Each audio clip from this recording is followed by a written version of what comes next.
Welcome back to Karthik bio academy YouTube channel.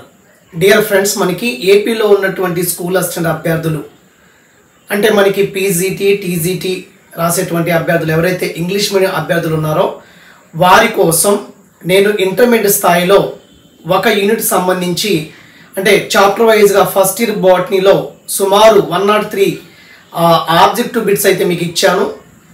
అయితే ప్రస్తుతానికి ఆ ఆబ్జెక్టివ్ బిట్ నుంచి మనకి ఒక 6 నుంచి 7 ప్రశ్నలు అనేవి మన తెలంగాణ ఎగ్జామ్స్లో ఎరేజ్ అయ్యాయి.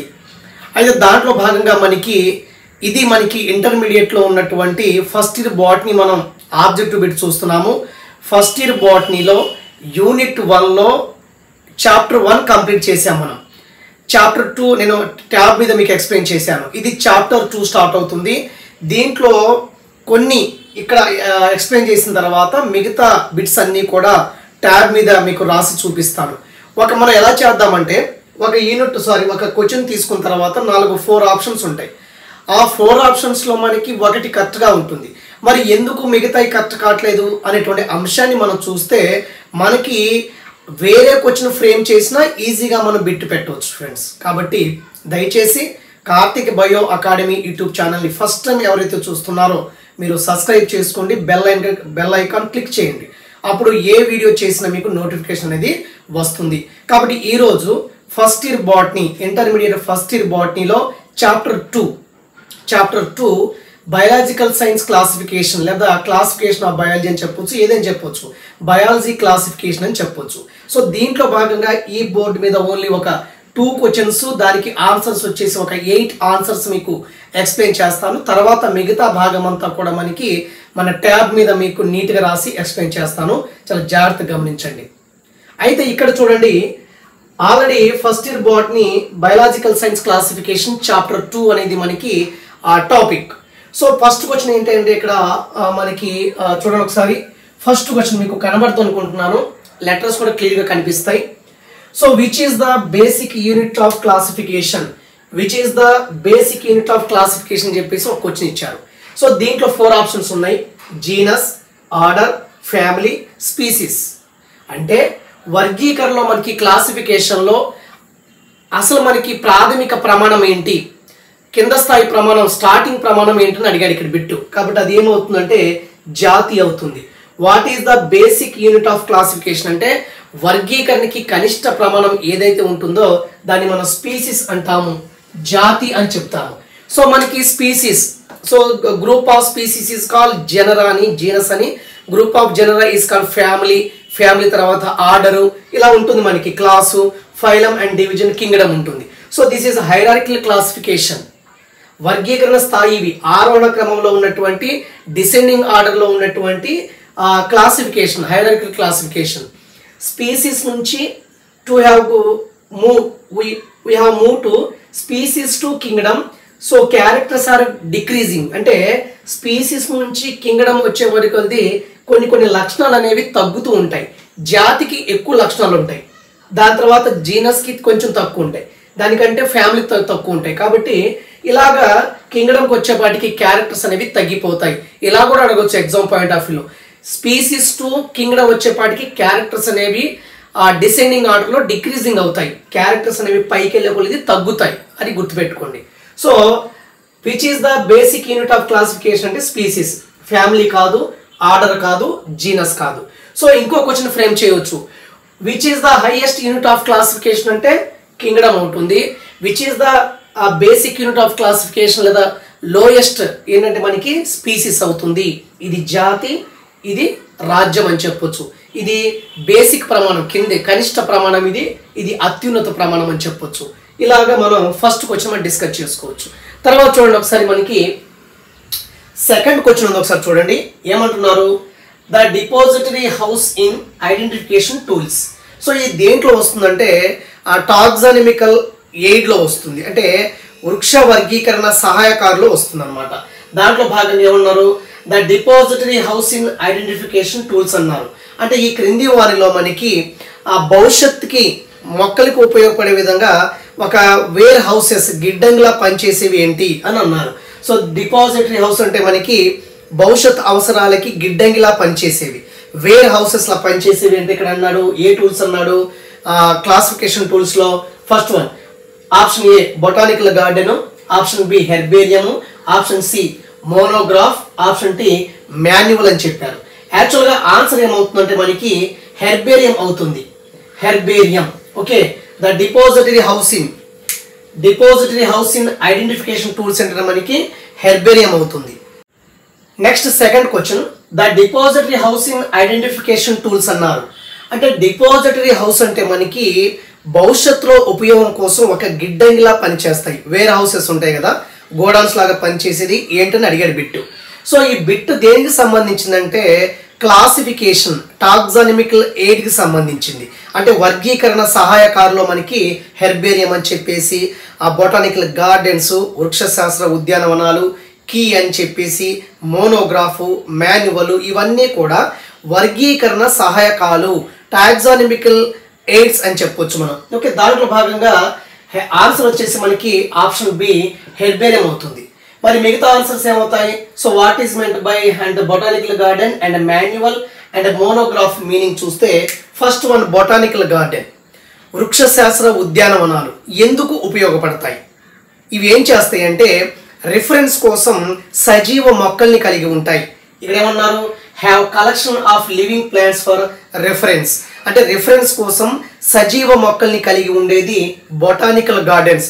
ఆ బొటానికల్ గార్డెన్స్ అంతా కూడా లివింగ్ ప్లాంట్స్ ఉంటాయి, అవి రిఫరెన్స్ కోసం ఉపయోగిస్తారు. అది కూడా ఒక టాక్సానమికల్ ఎయిడే, వర్గీకరణ సహాయకారులే. ఓకేనా?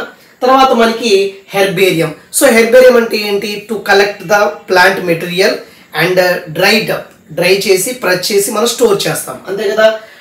Herbarium a store house of collection plant, a store house of collected plant and specimens that are dried, మనం ఎండబెట్టి pressed and preserved on sheet, కొన్ని షీట్ల మీద మన బుక్స్లో హెర్బేరియం చేస్తాం కదా, ఒక ప్లాంట్ మెటీరియల్ కలెక్ట్ చేసి దాన్ని ప్రెస్ చేసి డ్రై చేసి మనం స్టోర్ చేస్తాము, అదే మనకి హెర్బేరియం. సో ఫర్దర్గా మనకి యూస్ఫుల్ అవుతుంది అనమాట. ఒక డిపాజిటరీ హౌస్గా, ఒక గిడ్డంగి లాగా, ఒక ప్లాంట్ ఇలాగ ఉండేది, ఇదిగో ఈ ప్లాంట్ ఇలా ఉండేది అని చెప్పేసి మనకి ఉపయోగపడేది వచ్చేసి మనకి botanical garden. Okay, so this is the first option. కాబట్టి మన ఆప్షన్ వచ్చేసి హెర్బేరియమే. సో దీని మీనింగ్ చూసాము. Then next one monograph. So what is meant by monograph? Botanical garden తర్వాత హెర్బేరియం తర్వాత monograph. So monograph is a one type of taxonomical ఎయిడే. So ఇది ఏం చేస్తుందంటే, for example before going to this monograph explanation we know some information about species to kingdom. ఇక్కడ చూడండి, ఈ మనం క్వశ్చన్కి వెళ్ళే ముందు ఇక్కడ ఒక ఇంపార్టెంట్ ఐటమ్ ఉంది, చూడండి. సో ఇక్కడ ఏమంటున్నాడంటే species to genus, family, order, class, phylum. Animal కింగ్డమ్లో అయితే ఫైలము, డివిజన్ అయితే ప్లాంట్ వస్తుంది, రాజ్యం అనేది వస్తుంది. ఇది హైరార్కికల్ క్లాసిఫికేషన్. ఇది ఎగ్జామ్ పాయింట్ ఆఫ్ అడగొచ్చు, ఒక ఆర్డర్లో పేర్చండి అని చెప్పేసి అడగొచ్చు. So species, genus, family. So every stage is called taxon. ప్రతి స్థాయిని మనం వర్గీకరణలో ఉన్నటువంటి ప్రతి స్థాయిని, ఎవ్రీ స్టేజ్ ఇన్ క్లాసిఫికేషన్లో, హైరార్కికల్ క్లాసిఫికేషన్లో ఉన్నటువంటి every stage is called taxon, లేదా దీన్ని తెలుగులో వర్గం అని చెప్తాం. అంటే స్పీసీస్ ఒక టాక్సాన్ వర్గము, జీనస్ ఒక టాక్సాను, ఫ్యామిలీ ఒక టాక్సాను, ఆర్డర్ ఒక టాక్సాన్. సో వర్గీకరణలో హైరార్కికల్ క్లాసిఫికేషన్ ఉన్నటువంటి every stage is called taxon లేదా వర్గం అని చెప్పొచ్చు. సో ఈ టాక్సాన్ యొక్క ఏదైనా ఒక, for example family is a taxon, దీని ఇన్ఫర్మేషన్ కలిగి ఉండేదే మోనోగ్రాఫ్ అని చెప్పొచ్చు. ఒక చూడండి ఒకసారి, మోనోగ్రాఫ్స్ అంటే information on any one taxon, ఏదైనా ఒక టాక్సాన్ లేదా వర్గం కి సంబంధించిన సమాచారాన్ని కలిగి ఉండేదే మనకి మోనోగ్రాఫ్ అని చెప్పొచ్చు. Species is a taxon, genus is a taxon, family is a taxon, ఇవన్నీ వర్గాలు అనమాట. ఓకే, ఒక్కొక్క స్థాయిలో దాన్ని వర్గం అని చెప్తాము. ఆ క్లాస్ ఒక వర్గము, ఫైలం ఒక వర్గము, కింగ్డమ్ ఒక టాక్సాన్ అని చెప్పొచ్చు. So next one manual. So manual is a another important type of like taxonomical aid. ఓకేనా? దీంట్లో మనకి ఏమంటున్నారు చూడండి, మాన్యువల్ ఏం చేస్తాయంటే providing information for identification of names of species. జాతుల పేర్లను గుర్తించడానికి కొంత అంటే జాతుల పేర్లను మనం గుర్తించడానికి మనకు అందించిన కొంత సమాచారాన్ని అందిస్తాయి. అంటే జాతుల పేర్లను గుర్తించడానికి కొంత సమాచారాన్ని అందించేవి ఏంటంటే మనకి మాన్యువల్స్ అని చెప్పొచ్చు. సో ఫౌండ్ ఇన్ ఏరియా అంటే ఒక పర్టికులర్ ప్రదేశంలో ఒక ప్లేస్లో జాతుల పేర్లని గుర్తించడానికి కొంత సమాచారం అందించేది మనకి మాన్యువల్స్ అని చెప్పొచ్చు. So this is the second question. కాబట్టి ఇలాగ మనం చదువుకుంటే రేపొద్దున మీ దగ్గర బుక్స్ లేకపోయినా ఈ టీజీటీ పీజీటీ ఇది స్కూల్ అసిస్టెంట్ వారికి కూడా ఉపయోగపడుతుంది. బైలింగ్వల్లో చేస్తున్నాను కాబట్టి స్కూల్ అసిస్టెంట్ వారికి కూడా ఉపయోగపడుతుందండి. PGT biological science, PGT botany and zoology, TGT science, TGT biological science 5 category ఉన్నటువంటి వ్యక్తులకి ఆస్పిరెంట్స్కి ఇది ఉపయోగపడుతుంది. హోప్ అర్థమైంది అనుకుంటాను. మిగతా కూడా ఒక 4-5 క్లాసెస్ దీని మీద చూసిన తర్వాత మిగతా ట్యాబ్ మీద చెప్పడానికి ప్రయత్నం చేస్తాను. మీరు కంగారు పడొద్దు, ప్రతిరోజు వీడియో ఖచ్చితంగా వస్తుంది. మీరు ఛానల్ని ఫాలో అయితే అన్ని విషయాలు తెలుస్తాయి. ప్లేలిస్ట్ అనేవి కొంచెం డిఫరెంట్గా ఉన్నాయి. దాన్ని కొంచెం నేను పొరపాటు ఏంటంటే యాక్చువల్గా వీడియో అప్లోడ్ చేసేటప్పుడు ఒక నేమ్స్ ఇచ్చుకోవాలి. నేను చాలా నేమ్స్ ఇచ్చుకున్నాను, దానివల్ల కొంచెం ఇబ్బంది అవుతుంది. ఈ నైట్కి అది క్లియర్ అవుతుంది. ఓకేనా? ప్లేలిస్ట్ ఓపెన్ అయితే మీకు ప్లేలిస్ట్ కూడా ఒకరోజు ఎక్స్ప్లెయిన్ చేస్తాను. ఏ ప్లేలిస్ట్లు ఏముంటాయని చెప్తాను. Okay, next welcome back to Karthik bio academy YouTube channel. ఈ వీడియోలో మనం మీకు గతంలో చెప్పినట్టుగానే స్కూల్ అసిస్టెంట్ బయాలజీ వారికి కావచ్చు, లేకపోతే పీజీటీ టీజీటీ వారి ఇంగ్లీష్ మీడియం వారికి కావచ్చు, చక్కగా ఉపయోగపడతాయి బిట్స్ అవి. ఇది మనం బాటనీ నుంచి స్టార్ట్ చేసాము. యాక్చువల్గా అయితే యూనిట్ 1. ఇది యూనిట్ 2 వచ్చేసి మనకి జీవ ప్రపంచానికి సంబంధించిన అంశము. సో ఇది మనకి బాటనీలో కానీ జువాలజీలో కానీ స్టార్టింగ్ లెసన్లో ఉంటాయి ఇవి. సో మనకి లివింగ్ వాల్ వచ్చేసి మనకి బాటనీలో ఉంది యూనిట్ 1. సో యూనిట్ 1 వచ్చేసి మనకి లివింగ్ వాల్ అయితే ఉంది. అది బాటనీ ఫస్ట్లో కూడా యూనిట్ 1 అనేది దీంట్లో ఉందన్నమాట. కాబట్టి మనం ఇంటర్మీడియట్ స్థాయిలో లివింగ్ వాల్కి సంబంధించి కొన్ని ఆబ్జెక్టివ్ బిట్స్ ఒకసారి చూడడానికి అయితే ప్రయత్నం చేద్దాము. ఒకసారి చూడండి. అయితే ఇక్కడ ఫస్ట్ క్వశ్చన్ చూడండి. ఈ క్వశ్చన్స్ అన్నీ కూడా పీడిఎఫ్లో ఈ వీడియో కింద అందిస్తాను. ఇక్కడ చూడండి, ఫస్ట్ వన్ ఏమంటున్నారంటే which is the basic unit of classification. Which is the basic unit of classification అంటే మనకి జాతి. ఎందుకంటే క్లాసిఫికేషన్లో వర్గీకరణలో ప్రాథమిక ప్రమాణం ఏంటంటే స్పీసీస్, జీనస్, ఆర్డర్, ఫ్యామిలీ కాదు. ఆన్సర్ వచ్చేసి మనకి స్పీసీస్ అవుతుంది. ఎందుకు మనకి యాక్చువల్గా హైరార్కికల్ క్లాసిఫికేషన్లో స్పీసీస్ ఉంటుంది. స్పీసీస్ తర్వాత మనకి గ్రూప్ ఆఫ్ స్పీసీస్ జీనస్గా ఫామ్ అయిన తర్వాత జీనస్ వచ్చేసి మనకి ఫ్యామిలీగా ఫామ్ అవుతుంది. ఫ్యామిలీ తర్వాత మనకి ఆర్డర్ ఫామ్ అవుతుంది. ఆర్డర్ తర్వాత మనకి క్లాస్ అని ఉంటుంది. ఆర్డర్లు అన్ని కలిసి క్లాస్ గాను. క్లాస్ వచ్చేసి మనకి ఫైలం ఒకటి జువాలజీలో, డివిజన్ వచ్చేసి మనకి ప్లాంట్లో డివిజన్, తర్వాత మనకి కింగ్డమ్ ఉంటుంది. సో ఇది మనకి వర్గీకరణ స్థాయి, హైరార్కికల్ క్లాసిఫికేషన్ అని చెప్తాము. Species is A basic unit of classification, ప్రాథమిక ప్రమాణము. మరి కింగ్డమ్ అనేది మనకి అత్యున్నత ప్రమాణము, ఇది కింది స్థాయి ప్రమాణం. బేసిక్ యూనిట్ ఏంటంటే మనకి క్లాసిఫికేషన్లో వర్గీకరణలో ప్రాథమిక ప్రమాణం basic unit of classification is called species అని చెప్పొచ్చు. కాబట్టి ఆన్సర్ డి అనేది అవుతుంది. తర్వాత సెకండ్ క్వశ్చన్లో రీ కాదు, అది D. So D depository house in identification of tools అంటే మనకి ఇది మనకి వర్గీకరణ శాస్త్రంలో వస్తుంది. బాటనీలో వర్గీకరణ సహాయకాలు టాక్సానమికల్ ఎయిడ్ అని చెప్తాము. దీంట్లో herbarium is a depository house in identification tools అనమాట. ఈ భవిష్యత్తులో హెర్బేరియం ఎందుకు ఉపయోగిస్తాయంటే మంచి మొక్కల్ని మొక్కల్ని భద్రపరిచి ఒక గిడ్డంగి లాగా పనిచేస్తుంది. ఆల్రెడీ మీకు చెప్పున్నాను. ఇది హెర్బేరియం అనేది మనకి భవిష్యత్తులో ఉపయోగాల కోసము గిడ్డంగిగా పనిచేస్తాయి. హెర్బేరియం షీట్లు అనేవి భవిష్యత్తులో ఉపయోగాల కోసం ఒక డిపాజిటరీ హౌస్గా పనిచేస్తాయి. హెర్బేరియం ఒక గిడ్డంగిగా పనిచేస్తాయని చెప్పాను. సో థర్డ్ వన్ ఆన్సర్ వచ్చేసి మనకి హెర్బేరియం అవుతుంది. బొటానికల్ గార్డెన్ అంటే ఏంటి, మోనోగ్రాఫ్ అంటే ఏంటి, మాన్యువల్ అంటే మీకు ముందు చెప్పడం జరిగింది. అది ఒకసారి చూడండి. సో తర్వాత థర్డ్ బిట్ ఏంటంటే మనకి ఇక్కడ ఏమన్నారంటే జూలాజికల్ పార్క్స్ అంటే ఏంటి, మరి జంతు ప్రదర్శనశాల ఎందుకు, బొటానికల్ గార్డెన్ లాగా జూలాజికల్ పార్క్ ఎందుకంటే మనకి యాక్చువల్గా దీంట్లో ఆప్షన్ వచ్చేసి సి కరెక్ట్ అవుతుంది. Enabled us to learn about their food habits and behaviour. Animal యొక్క ఫుడ్ హ్యాబిట్స్ కావచ్చు, బిహేవియర్ కానీ అంతా మనం జూలాజికల్ పార్క్లో మనం అబ్జర్వ్ చేస్తాము. కాబట్టి ఆన్సర్ సి అవుతుంది. ఇక్కడ ఫోర్త్ వన్ చూడండి, చూస్ ద కరెక్ట్ ఎక్స్ప్రెషన్ అన్నాడు. ఇక్కడ a group of related genera is called family, a group of related species order, a group of related family class, group of related order genus. యాక్చువల్గా a group of related species అనేది call genera అవుతుంది. ఇక్కడ ఏమన్నారు, a group of related genera family అన్నారు. అంటే genus కలిసిన ప్రజాతులన్నీ కలిసి కుటుంబాలుగా ఫామ్ అవుతాయి, జెనరా అన్ని కలిసి ఫ్యామిలీగా ఫామ్ అవుతుంది. కాబట్టి ఇది కరెక్ట్ ఆన్సర్ అవుతుంది. మరి స్పీసీస్ అనేది ఏ గ్రూప్ ఆఫ్ రిలేటెడ్ స్పీసీస్ అనేది ఇక్కడ ఏమవ్వాలి, జీనస్ అవ్వాలి కదా, ఇది జీనస్ అవ్వాలి, కాబట్టి wrong. A group of related families ఏమవ్వాలి, ఆర్డర్స్ అవ్వాలి, ఇక్కడ ఇది రాంగ్. ఓకే, ఆర్డర్స్ అవ్వాలి. A group of related orders ఏమవ్వాలి, క్లాస్ అవ్వాలి. కాబట్టి ఇవన్నీ కూడా రాంగ్ అవుతుంది. చూస్ ద కరెక్ట్ ఎక్స్ప్రెషన్ అంటే ఏ group of related genera family అన్నారు.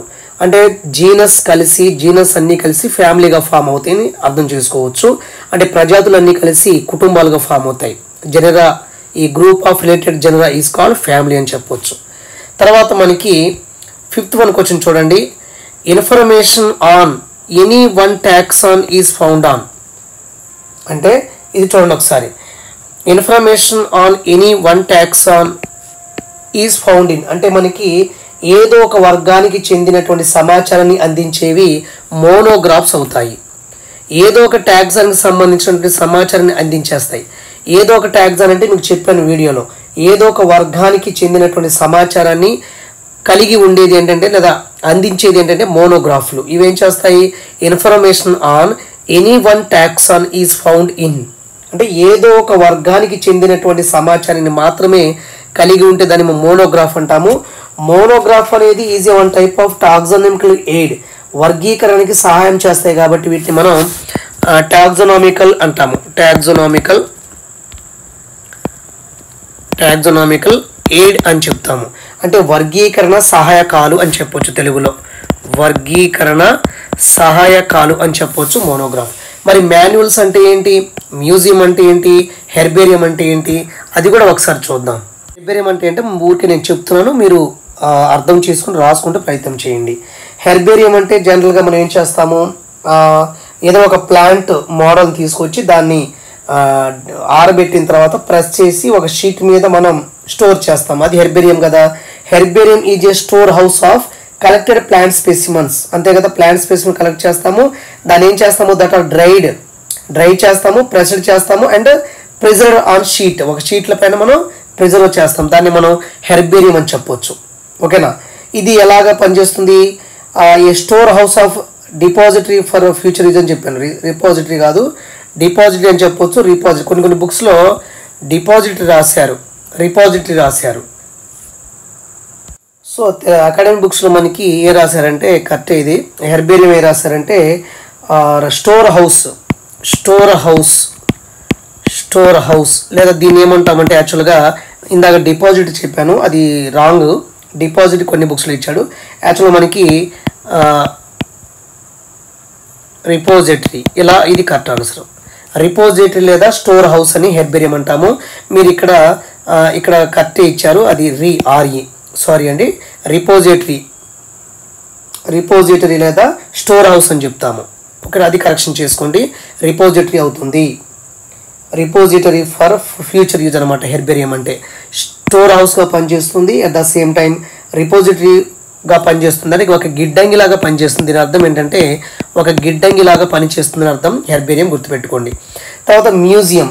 సో మ్యూజియం అంటే ఏంటి, దీంట్లో అసలు మ్యూజియం ఎందుకు ఉపయోగపడుతుంది అనేది మనం మాట్లాడాలి. సో మ్యూజియంలో ఏమంటాయంటే మనకి లైక్ దీంట్లో ప్లాంట్ అండ్ యానిమల్స్ని కూడా సేకరించేసి రెఫరెన్స్ కోసం వాడతారు. సో మ్యూజియం అంటే ఏంటి ఒకసారి చూస్తే దీంట్లో collection of the preserved plant and animals specimens for study and reference కోసం, అంటే ప్లాంట్ అండ్ యానిమల్స్ని వాటి యొక్క స్పెసిమన్ని సేకరిస్తారు ఫర్దర్ రిఫరెన్స్ కోసం మ్యూజియంలో. కాబట్టి మ్యూజియం అనేది ఏం చెప్పొచ్చు అంటే మనకి ఆ museum have collection of preserved plant and animals specimen for study and reference అని చెప్పొచ్చు. అంటే మ్యూజియంలో భద్రపరిచినటువంటి వృక్ష జంతు నమూనాలు అన్నీ కూడా ఈ సేకరణ ఎందుకు వాడతామంటే ఫ్యూచర్ అధ్యయనం కోసం వాడతాము, అదేవిధంగా రిఫరెన్స్ కోసం మనం వాడతాం మ్యూజియం. తర్వాత మాన్యువల్ అంటే మీకు తెలుసు. మాన్యువల్ అంటే ఏంటి, ఒక ప్రదేశము ఒక పర్టికులర్ ప్లేస్లో జాతుల యొక్క పేర్లను గుర్తించడానికి తోడ్పడే సమాచారాన్ని అందిస్తాయి మాన్యువల్ అని చెప్పాను. So manual are useful in providing information for identification of names of species found in a particular area అని చెప్పొచ్చు. అంటే manuals are useful in providing information for identification of names of species found in an area. అంటే ఒక ప్రదేశంలోని జాతుల పేర్లను గుర్తించడానికి తోడ్పడే సమాచారాన్ని అందించేవి manual అని చెప్పొచ్చు. ఓకే, తర్వాత మనకి organisms commonly response to their surrounding stimuli is called irritability అంటాం. ఇర్రిటబిలిటీ. సో ఇక్కడ మనకి ఆర్గానిజమ్స్ అనేవి రెస్పాన్స్ టు ఎన్విరాన్మెంటల్ స్టిమ్యులై, పరిసరాల్లో ఉన్నటువంటి స్టిమ్యులైకి ఉద్దీపనలకి రెస్పాండ్ అవటాన్ని ఇర్రిటబిలిటీ అంటాము. ఓకేనండి. మరి కాన్షియస్నెస్ అంటే ఏంటి? ఆన్సర్ అనేది బి అవుతుంది. ఓకే, ఆన్సర్ వచ్చేసి మనకి లైక్ బి ఆన్సర్. మరి ఇక్కడ ఏమవుతుంది, ఇంకో మనం మిగతా చూద్దాం. చూడండి, కాన్షియస్నెస్ అంటే ఏంటి? All organisms are aware of their surrounding and this is called consciousness. అంటే మనకి అన్ని ఆర్గానిజమ్స్ ఏం చేస్తాయంటే జీవరాశులు వాటి పరిసరాలకు అప్రమత్తంగా ఉంటాయి, దాన్ని మనం కాన్షియస్నెస్ అని చెప్తాము. మరి ఇంటరాక్షన్స్ అంటే ఏంటి? ఇది జీవులో ఉన్నటువంటి కణానికి కనుక సెల్ టు సెల్ ఇంటరాక్షన్స్ అవి ఉంటాయి. సో ఇది మనకు అంత అవసరం లేదు ఈ రెండు కూడా. కాబట్టి ఆన్సర్ వచ్చేసి ఇరిటబిలిటీ అని చెప్పొచ్చు. దాని తెలుగులో మనకి క్షోభ్యత అని చెప్తాము. అంటే పర్యావరణంలో ఉన్నటువంటి స్టిమ్యులైకి ప్రేరణకి జీవి చూపించేటువంటి అనుక్రియని మనం ఇరిటబిలిటీ అని చెప్పొచ్చు. తర్వాత సెవెంత్ బిట్ చూడండి. బొటానికల్ గార్డెన్ హ్యావ్ ఏముంటాయి దీంట్లో? ఫర్ రిఫరెన్స్ అని కూడా రాసుకోండి, ఇక్కడ అర్థమవుతుంది. For reference.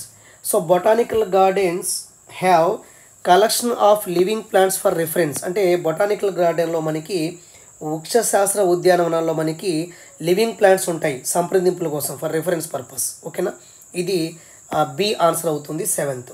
మరి 8th చూడండి. Lowest and highest taxonomic category are respectively. అంటే మనకి హైరార్కికల్ క్లాసిఫికేషన్లో హైయెస్ట్గా మనకి కింగ్డమ్ ఉంటుంది, రాజ్యం ఉంటుంది. స్టార్టింగ్లో బేసిక్ ప్రమాణం వచ్చేసి మనకి స్పీసీస్ ఉంటుంది. అంటే lowest taxonomic category species, highest taxonomic category వచ్చేసి కింగ్డమ్, రాజ్యం అవుతుంది. స్పీసీస్ కింగ్డమ్ అనేది ఆన్సర్ అవుతుంది. ఓకే, తర్వాత 9th one, mango belongs to the order అన్నాడు. సో మ్యాంగో యొక్క ఆర్డర్ ఏంటి? ఇది మనకి టేబుల్ ఇచ్చాడు మన ఇంటర్మీడియట్ టెక్స్ట్ బుక్లో. కొన్ని నేమ్స్ ఇచ్చేసి వాళ్ళ యొక్క సైంటిఫిక్ నేమ్ ఏంటి, జీనస్ ఏంటి, ఫ్యామిలీ ఏంటి, ఆర్డర్ ఏంటి, క్లాస్ ఏంటి, ఇది కూడా ఒకసారి అడగొచ్చు. ఇది కూడా మీకు నేను లాస్ట్లో ఏమన్నా టేబుల్స్ ఉంటే అది ఎక్స్ప్లెయిన్ చేస్తాను. So mango belongs to the order వచ్చేసి మనకి శాపిండేలిస్ అవుతుంది అనమాట ఇది. ఓకే, 1 minute, పెన్ రాయట్లేదు. ఓకే, శాపిండేలిస్ అవుతుంది అనమాట. తర్వాత మనకి కొన్ని చెప్తాను మీకు, ఇక్కడ ఎట్టని చెప్పుకుంటున్నాం కాబట్టి. ఫర్ ఎగ్జాంపుల్ మెన్ ఉన్నారు, మనిషి యొక్క ఆర్డర్ ఏంటంటే మనకి ప్రైమేటా అని చెప్పొచ్చు. ప్రైమేటా. అదేవిధంగా మనకి హౌస్ ఫ్లై ఉంది. హౌస్ ఫ్లై అంటే ఈగ కదా, హౌస్ ఫ్లై. దీని యొక్క ఆర్డర్ వచ్చేసి డిప్టెరా.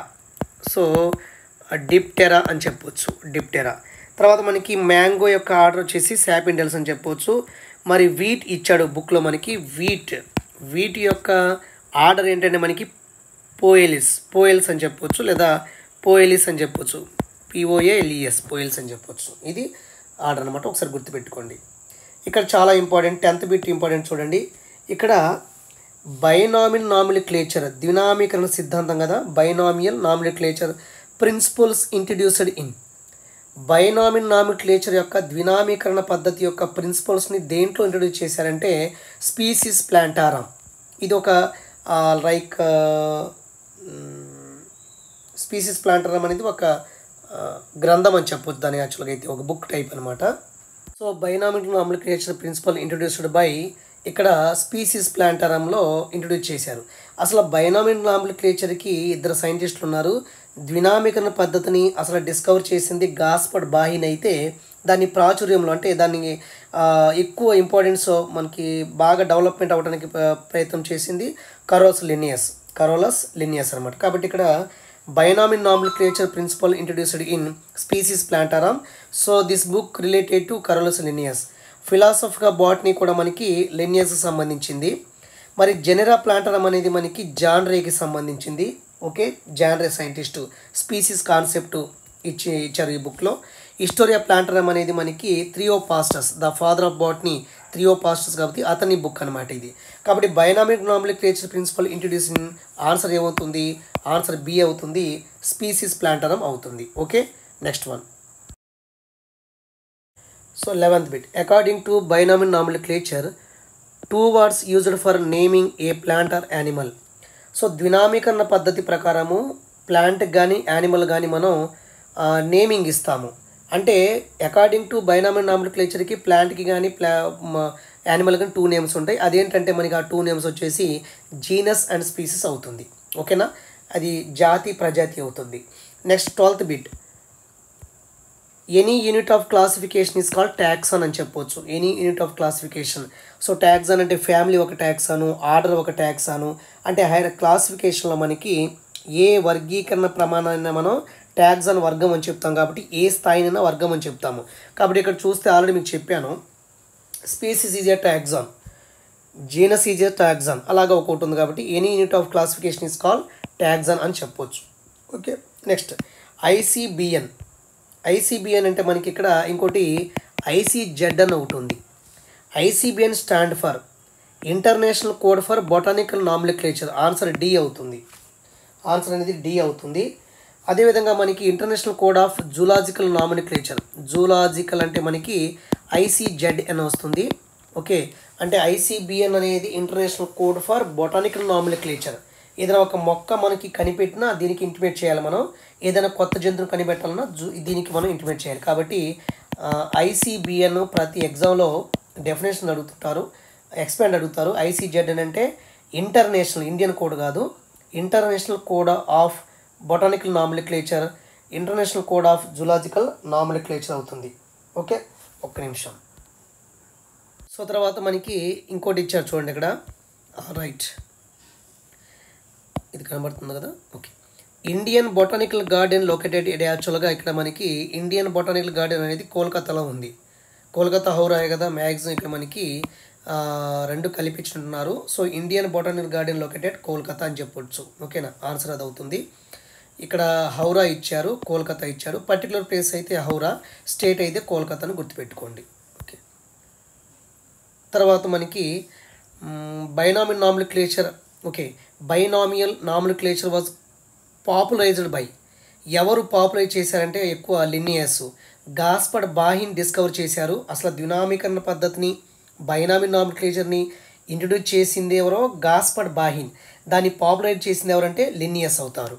ఓకే, మరి డార్విన్ అంటే మనకి స్పీసీస్ సంబంధించిన జాతుల ఉత్పత్తి, అదేవిధంగా మనకి ఆరిజిన్ ఆఫ్ స్పీసీస్, ఇవన్నీ కూడా ఇతనికి సంబంధించింది. మరి తర్వాత జాన్రే అనే వాళ్ళు ఏమంటే మనకి జాన్రే వచ్చేసి మనకి స్పీసీస్ కాన్సెప్ట్ సంబంధించిన వారు. అదేవిధంగా హెకెల్ ఏం చేశారంటే మనకి ఫైలం ఉంది కదా, ట్యాక్సాన్. ఫైలం అనేటువంటి ఒక వర్గం ఉంది కదా, ట్యాక్సాను దాన్ని డిస్కవర్ చేసిన వారు ఏమంటే మనకి హెకెల్ అవుతారు. కాబట్టి binomial nomenclature was popularised by. Answer ఏమవుతుందంటే మనకి ఆన్సర్ ఏ అవుతుంది, లినియస్ అవుతుంది అనమాట.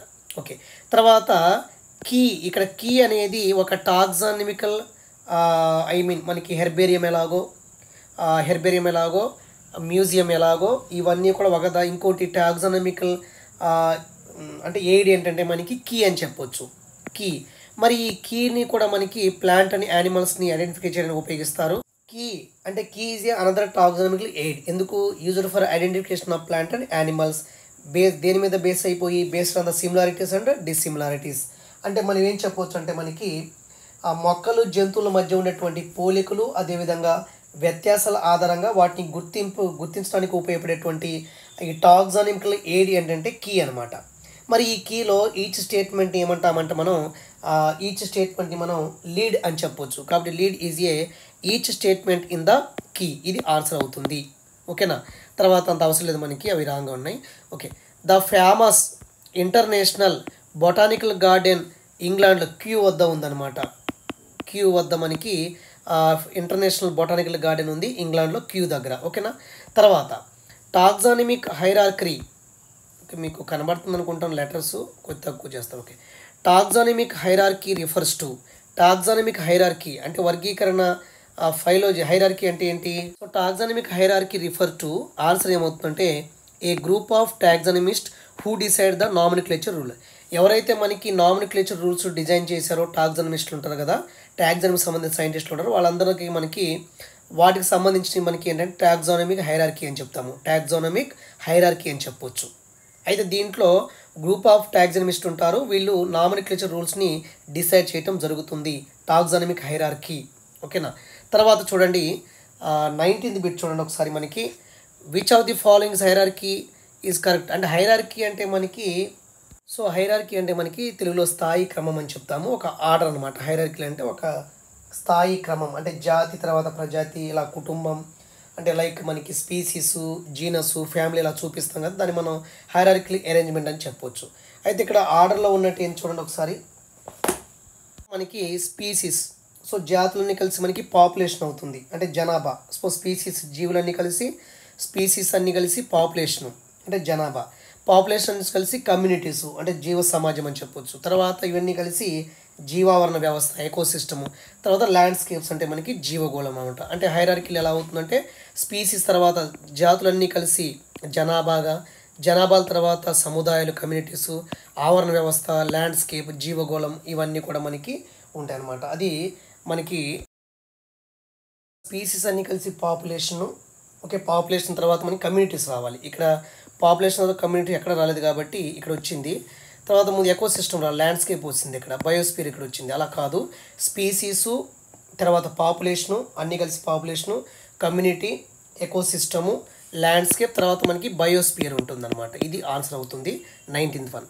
తర్వాత మనకి 20th చూస్తే హోమియోస్టాటిస్ అంటే ఏంటి. మనకి సమస్థితి అని చెప్పొచ్చు దీని తెలుగులో. సమస్థితి యాక్చువల్గా చూడండి, హోమియోస్టాటిస్ అంటే సమస్థితి అని చెప్పొచ్చు. సమస్థితి అంటే ఏంటంటే హోమియోస్టాటిస్ అంటే మనకి ఆన్సర్ ఏమవుతుందంటే ఆన్సర్ డి అవుతుంది. Is the tendency of organism to maintain a constant internal environment. అంటే పరిసరాల్లో మనకి కొన్ని మార్పులు ఉన్నప్పటికీ కూడా ఆర్గానిజం యొక్క బాడీలో మనం స్థిరంగా ఆ యొక్క స్థిర ఆవరణ కొనసాగించడం. అంటే పరిసరాల్లో మార్పు ఉన్నప్పటికీ యానిమల్ బాడీలో ఎటువంటి మార్పు ఉండదు, దాన్ని మనం సమస్థితి అని చెప్పొచ్చు. Is the tendency of organism to maintain a constant internal environment. ఆర్గానిజంలో మనకి ఇంటర్నల్ ఎన్వైర్న్మెంట్ అనేది కాన్స్టెంట్గా ఉంటుంది, దాన్ని మెయింటైన్ చేస్తుంది. ఆ యొక్క టెండెన్సీని మనం హోమియోస్టాటిస్ అని చెప్పొచ్చు. అంటే పరిసరాలలో మార్పులు ఉన్నప్పటికీ జీవి దేహంలో సాపేక్ష స్థిర ఆవరణ కొనసాగించడాన్ని సమస్థితి అని చెప్పొచ్చు తెలుగులో అయితే. ఓకే, తర్వాత 21 చూద్దాం చూడండి. వీడియో లాంగ్ అయిపోతుంది, పర్లేదు. Plants differ from animals having. అంటే మొక్కలు జంతువుల నుంచి ఏ విధంగా అంటే డిఫర్ ఎలా చూపిస్తాయి అంటే plants differ from animal having గ్రోతే కదా. ప్లాంట్ అనేవి బాగా కంటిన్యూ గ్రోత్ అవుతుంటాయి, యానిమల్స్ అనేవి గ్రోత్ అనేది ఒక పర్టికులర్ స్టేజ్లో ఆగిపోతుందని చెప్పొచ్చు. నెక్స్ట్ 22 ఆన్సర్ సి అవుతుంది, indefinite growth. 22 which of the followings to a main adaptation for plant to survive xerophytic condition. అంటే ఎడారిలో ఉన్నటువంటి మొక్కలు ఎలా తను జీవించడానికి కొన్ని అనుకూలాలను చూపిస్తాయి అడాప్షన్స్ని. ఎందుకంటే అవి లీఫ్ పైన కానీ ఎక్కడ కానీ తన బాడీ అంతా స్పైన్స్ని, ముళ్ళని ఫామ్ చేసుకుంటాయి. కాబట్టి which of the following is main adaptation. అంటే స్పైన్స్ అనేది main adaptation for plant to survive in xerophytic condition. ఎడారిలో మొక్కలు జీవించడానికి మొక్కల దేహంలో మనకి ముళ్ళు అనేది ఫామ్ అవుతుంటాయి. ఓకేనా. Next one. 23 which of the following adaptations help in evolution. ఈ క్రింది వానిలో ఏ అనుకూలనాలు అనేవి పరిణామానికి ఉపయోగపడతాయి. ఇవాల్యూషన్ కంటే మనకి అవి లాంగ్ టర్మ్ ఉండాలి, అడాప్షన్స్ అనేవి హెరిటబుల్గా ఉండాలి, అది ఆన్సర్ అవుతుంది. మిగతా మొత్తం మనకి రాంగ్ ఇచ్చారు. ఓకేనా. Which of the following adaptations help in evolution అంటే long term and heritable. Next one. Who publish the book Species Plantarum and provided a basis for classification of the plant. అంటే ఈ species ప్లాంటరమ్ book ఎవరిదంటే మనకి Carolus Linnaeus, గుర్తుపెట్టుకోండి. అతను basis classification of అంటే మొక్కల యొక్క క్లాసిఫికేషన్కి ఒక బేసిస్ చూపించాడు. ఇతని బేస్ మీద అంటే ఈ స్పీసీస్ ప్లాంటరమ్ బేస్ అయింది మొక్కల్ని గుర్తించడానికి లేదా క్లాసిఫికేషన్ చేయడానికి. కాబట్టి స్పీసీస్ ప్లాంటరమ్ బుక్ ఎవరిదంటే కరోలస్ లినియస్ అవుతారు. ఇక్కడ రాబర్ట్ హుక్ వచ్చారు, ఇది రాబర్ట్ హుక్ వచ్చేసి మనకి సెల్ డిస్కవర్ చేస్తారు. చార్లెస్ డార్విన్ వచ్చేసి origin of species. Anton van Leeuwenhoek అంటే మనకి మైక్రో ఆర్గానిజమ్స్ అంటే బ్యాక్టీరియాని కనుక్కున్న అతను Anton van Leeuwenhoek. Okay, next one. When the specific epithet exactly repeated generic name is called. అంటే మనకి ఆన్సర్ అవుతుంది మనకి ఇక్కడ టాటోనమీ అవుతుంది.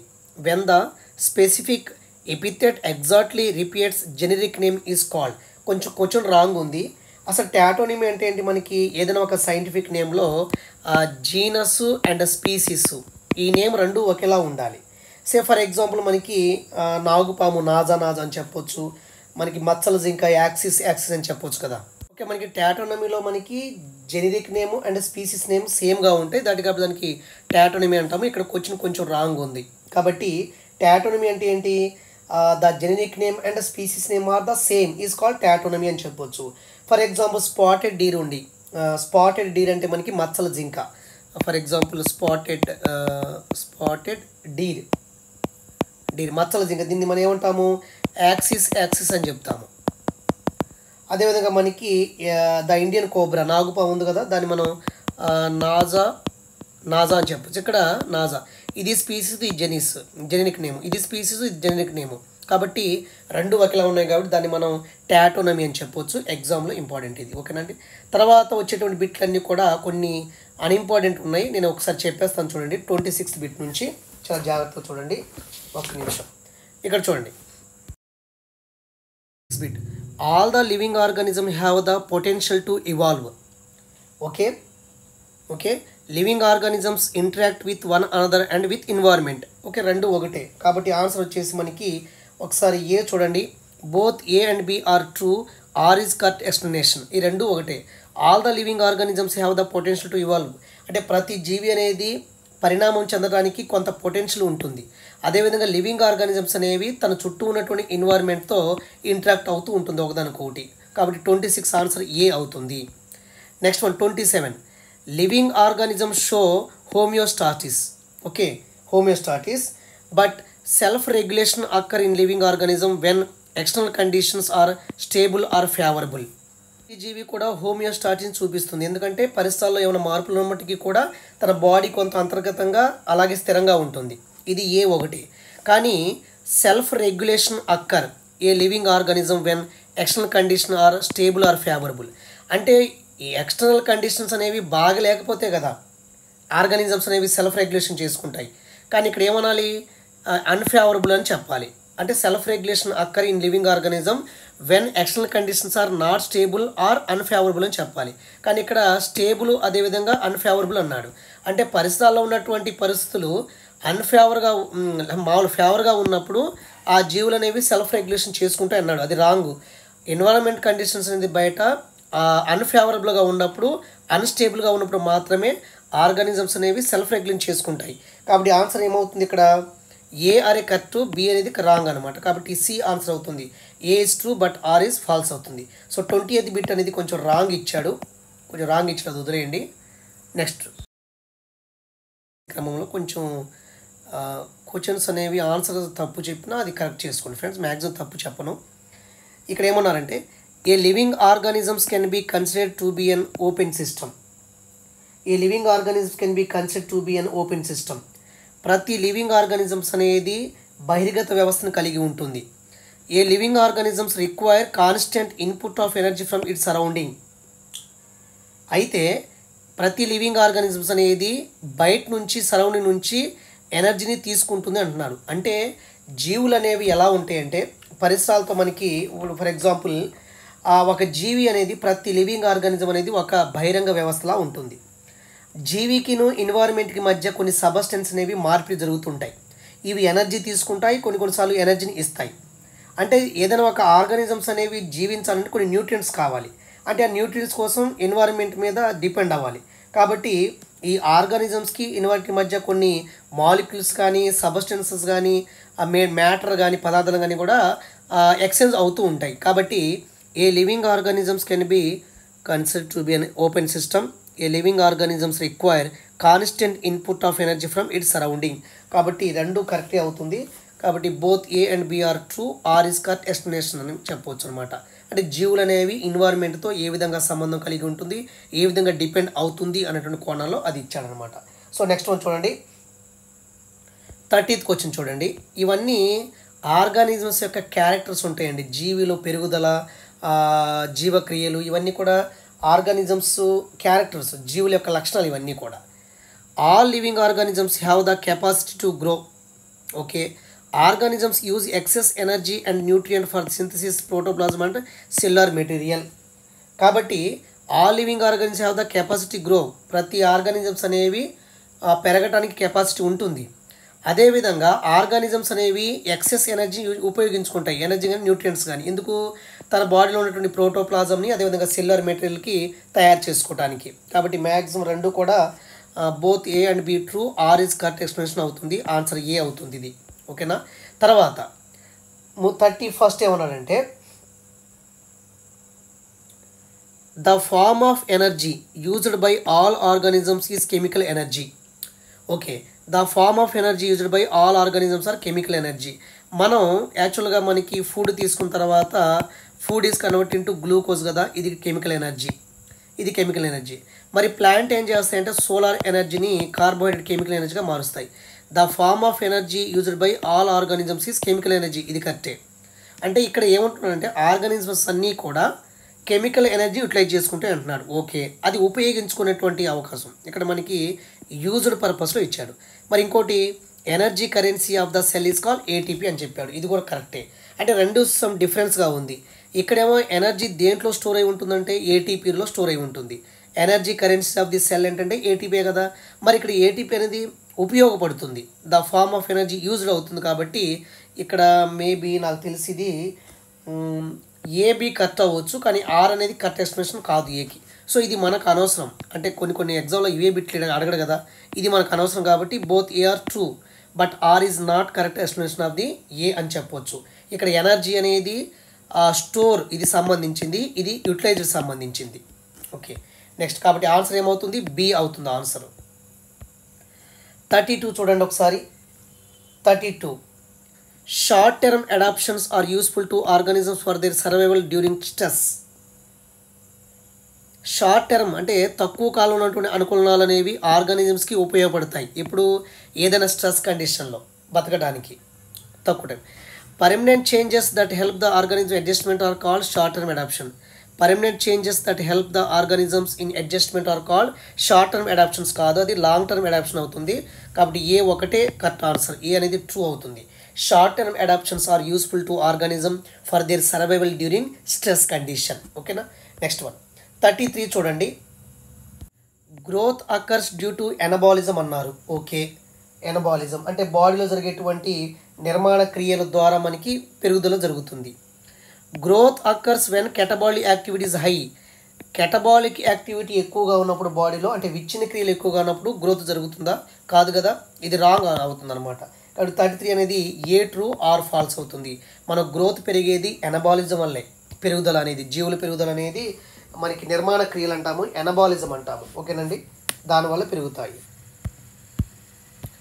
నెక్స్ట్ చూడండి ఫ్రెండ్స్, అయిపోతుంది. ఒక 50 బిట్స్ దీంట్లో వచ్చేస్తాను నేను. 35 బిట్ నాకేం అర్థం కాలేదు, ఇది వదిలేయండి. 36 చూడండి. One of the characteristic feature of growth is increase in weight అన్నాడు. సో ఇంక్రీజ్ ఇన్ వెయిట్ అంటే మాస్, అంటే బరువులో పెరగటమే కదా. Growth result in the formation of new cells and tissues. Okay, అంటే గ్రోత్ రిజల్ట్ పెరుగుదల రిజల్ట్ ఎలా ఉంటుంది? The formation of new cells form అవుతాయి, టిష్యూస్ ఫామ్ అవుతాయి కదా పెరుగుదల. కాబట్టి ఆన్సర్ వచ్చేసి మనకి both A and B true, R is correct explanation అవుతుంది. ఓకే, ఆన్సర్ ఏ అనేది అవుతుంది, ఇది కరెక్ట్ ఆన్సర్ అవుతుంది. తర్వాత చూడండి, death is compulsory and basic feature of all living organisms in their life cycle. Okay, death reduce over crowding of the population. అంటే మరణాలు అనేవి జనాభా పెరిగిపోకుండా కాపాడుతుంది అంటున్నాడు ఇక్కడ మనకి. అయితే ఇక్కడ ఏమంటున్నాడు? డెత్ అంటే ఏంటి అడుగుతున్నాడు. ఇది డెత్ యొక్క పర్యవసనం, డెత్ జరిగితే ఏమవుతుంది ఇక్కడ ఇచ్చారు. కానీ ఇక్కడ రెండు ఆన్సర్ పెట్టుకోవచ్చు మనం. బోత్ ఏ అండ్ బి కరెక్టే, బోత్ ఏ అండ్ బి ట్రూనే. కానీ ఆర్ అనేది ఎక్కువ అంత ఎఫెక్ట్గా ఇక్కడ పనిచేయట్లేదు. ఎందుకంటే డెత్ ఈజ్ కంపల్సరీ అంటే డెత్ యొక్క ఇంపార్టెన్స్ ఇక్కడ ఇస్తున్నారు. మరి డెత్ ఏం చేస్తుందో ఆర్లో ఇస్తున్నారు. కాబట్టి ఒక రకంగా రెండు నిజమే, కానీ ఆర్ అనేది ఏకి కరెక్ట్ ఎక్స్ప్లెనేషన్ కాదు అని చెప్తున్నారు. సో తర్వాత చాలా ఇంపార్టెంట్ బిట్లు ఉన్నాయి చూడండి. కాబట్టి ఆన్సర్ వచ్చేసి మనకి బి అవుతుంది. ఇక్కడ 37 రెండు సార్లు ఇచ్చాడా ఉంటే ఎప్పుడైనా మీరు సరి చూసుకుని మ్యాథ్స్ రాంగ్ అయితే అవ్వదు. ఇక్కడ చూడండి సీరియల్ నెంబర్ మారింది, చూడండి చాలా జాగ్రత్తగా. సో ఇక్కడ మనం ఏం చేయాలంటే ఒకసారి, so earliest attempt to scientific basis for classification is made by, ప్రారంభంలో మనం జీవుల్ని వర్గీకరించడానికి ప్రయత్నం చేసిన వారు ఎవరంటే అరిస్టాటిల్ అవుతారు. మొక్కలను కానీ జంతువులను కానీ వర్గీకరించడానికి ప్రయత్నం చేసింది మొదటిసారిగా అరిస్టాటిల్ అవుతారు. మరి విట్టేకర్ వచ్చేసి మనకి 5 కింగ్డమ్ క్లాసిఫికేషను, థియోపాస్టన్స్ మనకి ఫాదర్ ఆఫ్ బాటనీ, లినియస్ అంటే మనకి బైనామిల్ నామినిక్లేచర్ని పాపులర్ చేసింది ఆయన. కాబట్టి ఇక్కడ ఆన్సర్ ఏమవుతుందండి, ఆన్సర్ వచ్చేసి మనకి అరిస్టాటిల్ అవుతారు. ఓకే, తర్వాత 2 kingdom system was classified by ఎవరవుతారంటే మనకి లినియస్ అవుతారు. 2 రాజ్యాల వర్గీకరణ ప్రవేశపెట్టింది లినియస్ అవుతారు. థియోపాస్టస్ కాదు, అరిస్టాటిల్ కాదు, కోప్లాండ్ కాదు. Next, smallest living moneran cell that lack of cell wall, అంటే ఈ కింది వాటిలో సెల్ వాల్ లేకుండా ఉన్నటువంటి జీవులు, కణకవచం లేకుండా బహుళ రూపాల్లో ఉండే జీవులు ఏంటంటే మనకి మైకోప్లాస్మా అని చెప్పొచ్చు. Smallest living moneran cell that lack of cell wall, అంటే కణకవచం లేకుండా ఉండేటువంటి జీవులు మైకోప్లాస్మా. వైరస్కి మనకి ప్రోటీన్ కవచం ఉంటుంది, మధ్యలో జెనెటిక్ ఇమ్యూనిటీ ఉంటుంది. బ్యాక్టీరియాకి కణకవచం ఉంటుంది, సెల్ వాల్ ఉంటుంది. సైనో బ్యాక్టీరియా కూడా ఉంటుంది. కాబట్టి ఇక్కడ ల్యాక్ ఆఫ్ సెల్ వాల్ అంటే సెల్ వాల్ లేనిటువంటి ఏంటంటే మనకి మైకోప్లాస్మా అవుతుంది, గుర్తుపెట్టుకోండి. నెక్స్ట్ వన్ 14th చూడండి, 40 nitrogen fixing cyanobacteria. Okay, ఇక్కడ చూడండి ఎల్లో మాడదామా, right. So nitrogen fixing cyanobacteria ఏంటి చూడండి ఒకసారి. మనకి ఇక్కడ నైట్రోజన్ ఫిక్సింగ్ చేసేటువంటి సైనో బ్యాక్టీరియాలు, బ్లూ గ్రీన్ ఆల్గే ఏంటంటే మనకి నాస్టాక్ అవుతుంది. ఎందుకంటే రైజోబియం బ్యాక్టీరియా అవుతుంది, క్లోరెల్లా ఆల్గే, కారా కూడా ఆల్గేనే. సో ఆన్సర్ వచ్చేసి మనకి నాస్టాక్ అవుతుంది. ఒకసారి చూడండి, ఓకే, నాస్టాక్ ఆన్సర్ అవుతుంది.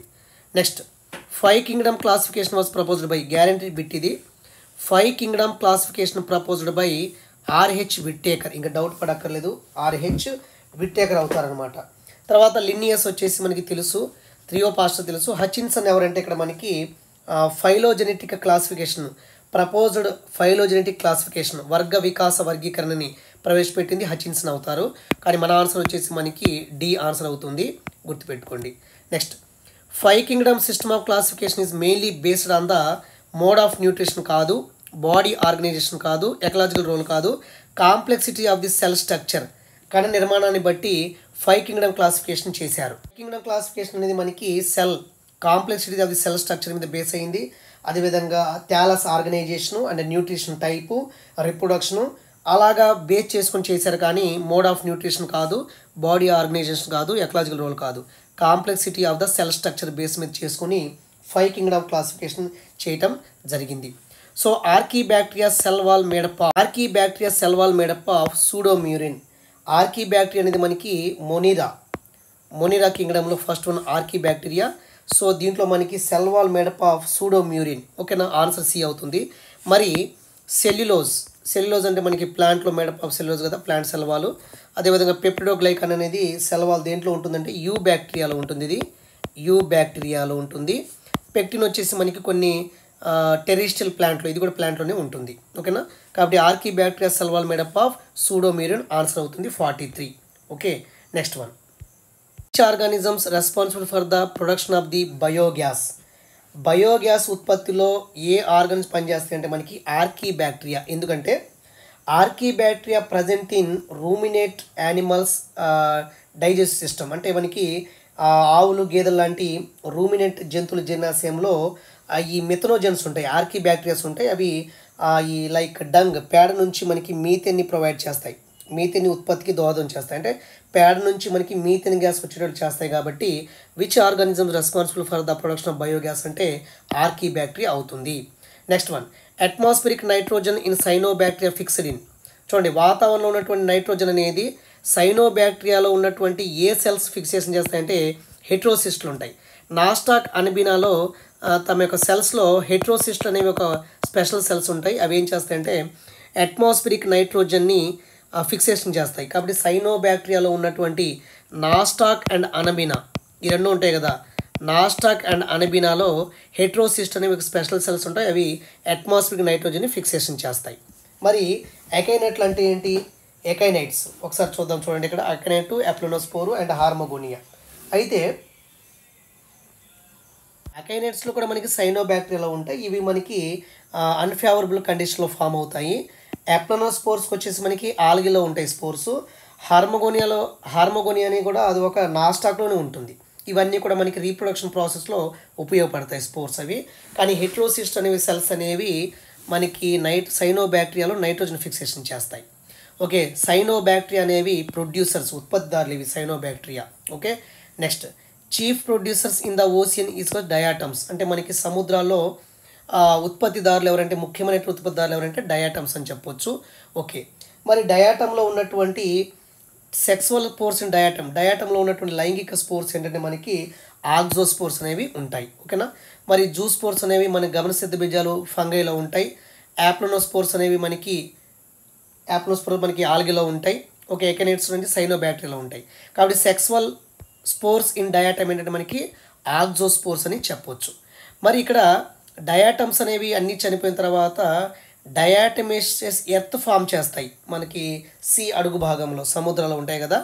అయితే ఈ డయాటమేషియస్ ఎర్త్లో ఉన్నటువంటి మెయిన్ సబ్స్టెన్స్ ఏంటంటే మనకి సిలికా ఉంటుంది. అంటే diatom cell wall made up of silica అని చెప్పొచ్చు. ఈ డయాటమ్స్ అన్ని చనిపోయిన తర్వాత సముద్ర అడుగులోకి వెళ్ళిపోతాయి. అక్కడ డయాటమేస్ ఎర్త్ని ఫామ్ చేస్తే దీన్ని మనం కైసల్ గర్ అని చెప్పొచ్చు. కాబట్టి diatomaceous earth is indestructible due to the cell wall embedded by silica అని చెప్పొచ్చు. డయాటమ్స్ అనేవి సముద్రాల్లో ఉండేటువంటి ఆల్గే టైప్ అవి. సో డయాటమ్ చనిపోయిన తర్వాత సముద్రం అడుగు భాగానికి వెళ్ళిపోయి గట్టిగా పడతాయి. ఎందుకంటే diatom cell wall made up of silica. Okay, ఆ సిలికా ఉండబట్టే డయాటమేషియస్ ఎర్త్ ఫామ్ అవుతుంది. దీన్ని కైసల్ గర్ అని చెప్పొచ్చు. ఎర్త్ అని చెప్పొచ్చు, డయాటమేషియస్ ఎర్త్ అని చెప్పొచ్చు. దీనికి ఒక పేరు వచ్చేసి మనకి కైసల్ గర్ అని చెప్పొచ్చు. కైసల్ గర్ అని చెప్పొచ్చు. అంటే diatomaceous earth is indestructible due to cell wall embedded by silica. అంటే దీంట్లో సెల్ వాల్లో సిలికా ఉండబట్టి డయాటమ్స్ అన్నీ చనిపోయిన తర్వాత సముద్ర అడుగు భాగానికి వెళ్ళిపోయి గట్టి పదార్థాలుగా మారుతాయి. దాన్ని మనం డయాటమేషియస్ ఎర్త్ ఆర్ కీసల్ గర్ అని చెప్పొచ్చు. ఏఎల్ ఇది ఎస్ఏఎల్. ఓకే, SALGUR అని చెప్పొచ్చు, కీసల్ గర్ అని చెప్పొచ్చు. Okay, next one, which is the branched filament bacteria. So బ్యాక్టీరియాలో మనకి బ్రాంచ్లు అంటే తంతు రూపంగా బ్రాంచెడ్గా ఉండేటువంటి బ్యాక్టీరియా ఏంటంటే మనకి యాక్టినోమైసిస్ అవుతుంది. ఓకేనా, తర్వాత మనకి యాక్టినోమైసిస్ ఏం కలిగి ఉంటుంది చూడండి ఒకసారి. So which is the branched filament bacteria అంటే మనకి యాక్టినోమైసిస్, ఆన్సర్ డి అవుతుంది. So actinomyces cell wall contain. మరి యాక్టినోమైసిస్ ఉన్నటువంటి బ్యాక్టీరియాలో సెల్ వాల్లో ఏముంటుందంటే మనకి మైకోలిక్ యాసిడ్ ఉంటుందండి. మైకోలిక్ యాసిడ్ ఇది ఉంటుంది. ఓకేనా, మైకోలిక్ యాసిడ్. ఓకే, తర్వాత ఇక్కడ ఇంకోటి 51, 52 విచ్చెస్ బ్రూమ్ అంటే ఒక డిసీజ్. అది ప్లాంట్లో ఉన్నటువంటి డిసీజు విచ్చెస్ బ్రూమ్ అని చెప్తాము. మంత్రగత్తె చీపురు గట్ట అని చెప్తాం కదా, ఇది తెలుగులో అర్థం కాదు మీకు. మంత్రగత్తె చీపురు గట్ట, witches broom disease in plant caused by mycoplasma. Okay, ఇది.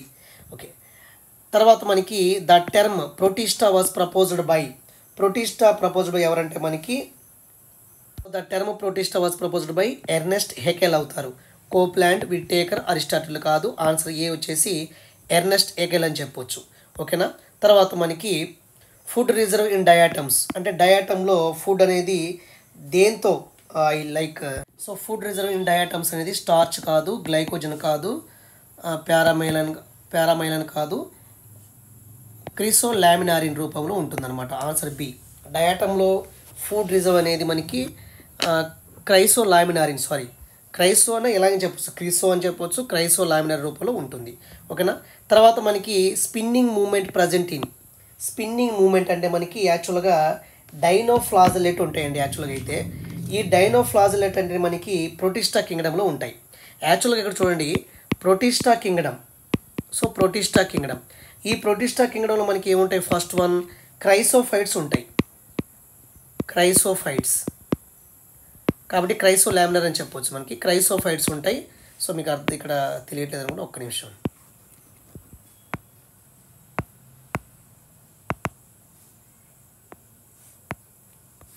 ఓకే, ఇక్కడ మనకి ప్రొటిస్టా కింగ్డమ్ అని చెప్పాను. ఈ ప్రొటిస్టా కింగ్డమ్లో ఏముంటాయంటే మనకి ఫస్ట్ వన్ క్రైసోఫైట్స్ ఉంటాయి. క్రైసోఫైట్స్. తర్వాత మనకి డైనోఫ్లాజెలేట్ ఉంటుంది. డైనోఫ్లాజెలేట్. తర్వాత యూగ్లినైడ్స్ ఉంటాయి. ఇవన్నీ ఓకే. ఇక్కడ ఏంటంటే స్పిన్నింగ్ మూమెంట్ ప్రజెంట్ ఇన్ డైనోఫ్లాజెలేట్ అని చెప్పొచ్చు.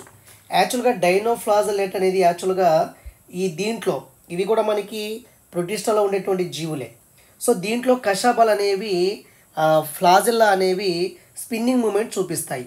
దీన్ని మనం విర్లింగ్ వీప్స్ అని కూడా అనొచ్చు. దీన్ని మనం స్పిన్నింగ్ మూమెంట్స్ని మనం విర్లింగ్ వీప్ అనొచ్చు. విర్లింగ్ వీప్స్ అని చెప్పొచ్చు.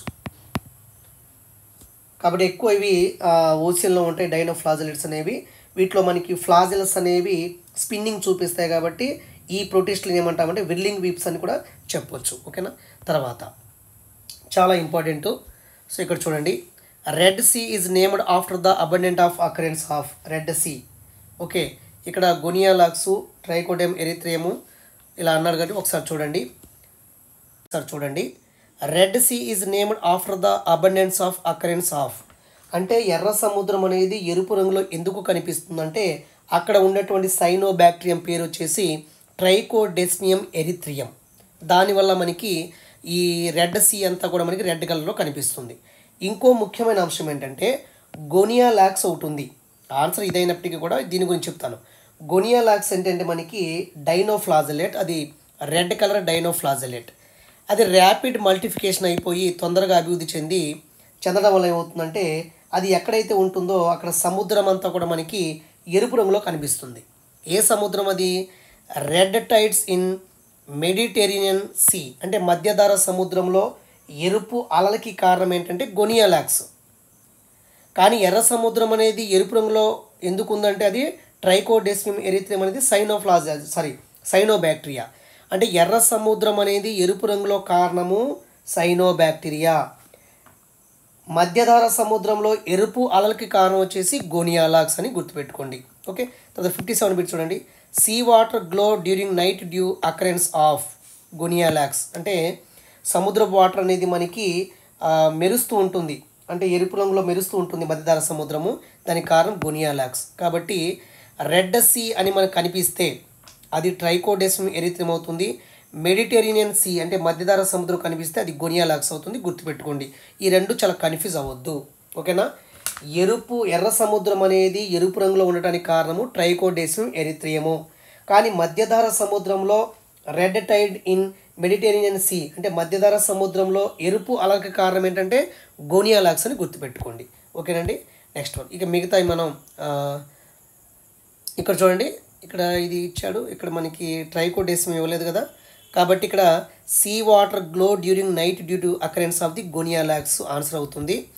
తర్వాత ఇక్కడ చూడండి 58 క్వశ్చన్ ఇచ్చాడు. Red tides in Mediterranean sea due to ఏంటవుతుంది? గోనియాలాక్స్ అవుతుంది. గోనియాలాక్స్ ఉండబట్టి మధ్యధరా సముద్రంలో ఎరుపు అలలు అనేవి వస్తూ ఉంటాయి. ఓకేనా. తర్వాత ఇక్కడ చాలా ఇంపార్టెంట్ బిట్ ఇచ్చాడు 59 చూడండి. Identify the incorrect combination. Correct కాదు, ఇన్కరెక్ట్ కాంబినేషన్ అన్నాడు. ఒక్కసారి మీరు చూడండి. సో ఇక్కడ చూడండి, ఇలాంటి క్వశ్చన్ ఇచ్చేస్తారండి. Identify the incorrect combination. Diatoms అనేవి క్రైసోఫైట్స్ అన్నారు. సో ప్రొటిస్టా కింగ్డమ్లో మనకి క్రైసోఫైట్స్ కింద మనకి డయాటమ్స్ వస్తాయి. సో ఇది ఓకే, ఇది కరెక్టే, అంటే ఇన్కరెక్ట్, ఇది కరెక్ట్ కాంబినేషను. తర్వాత డైనోఫ్లాజెలేట్ అనేది మనకి విర్లింగ్ వీప్స్ అని చెప్తాము. డైనోఫ్లాజెలేట్లో ఉన్నటువంటి ఫ్లాజెల్లా వల్ల అవి విర్లింగ్ వీప్ని చూపిస్తాయి, అంటే బొంగరంలా తిరుగుతాయి అవి. ఫ్లాజెల్లా వల్ల డైనోఫ్లాజెలేట్ అనేవి మనకి బొంగరంలా స్పిన్నింగ్ చూపిస్తుంది కాబట్టి డైనోఫ్లాజెలేట్ అనేవి విర్లింగ్ వీప్ ఓకే. తర్వాత ఇక్కడ చూడండి, కింగ్డమ్ ఫంగైలో ఆస్కోమైస్టిస్ ఒకటి, బెసిడియోమైస్టిస్ ఒకటి ఉంది. సో బెసిడియోమైస్టిస్ మనం బ్రాకెట్ ఫంగై అని చెప్తాం. యాక్చువల్గా దీన్ని మనం బ్రాకెట్ ఫంగై అని చెప్పొచ్చు, లేదా ఫఫ్ బాల్స్ అని చెప్పొచ్చు. కానీ ఇక్కడ ఏమిచ్చాడు? శాక్ ఫంగై ఇచ్చాడు. శాక్ ఫంగై అంటే మనకి ఆస్కోమైస్టిస్ అవుతుంది. ఓకేనా, కాబట్టి ఇది రాంగ్ అవుతుంది. ఆస్కోమైస్టిస్ వచ్చేసి మనకి బ్లూ గ్రీన్ ఫంగై అని చెప్పొచ్చు, ఆస్కోమైస్టిస్. కాబట్టి రాంగ్, ఇన్కరెక్ట్ పేరు ఏంటంటే మనకి బెసిడియోమైస్టిస్. ఇక్కడ ఏముండాలి? బ్రాకెట్ ఫంగై కానీ ఫఫ్ బాల్స్ కానీ ఉండాలి. కానీ శాక్ ఫంగై ఉంది. మరి శాక్ ఫంగై ఏమంటాము? ఆస్కోమైటిస్ని శాక్ ఫంగై అంటాం, దీన్ని అంటాము శాక్ ఫంగై అని. కాబట్టి బేసిడోమైటిస్ అనేది రాంగ్. ఓకేనా.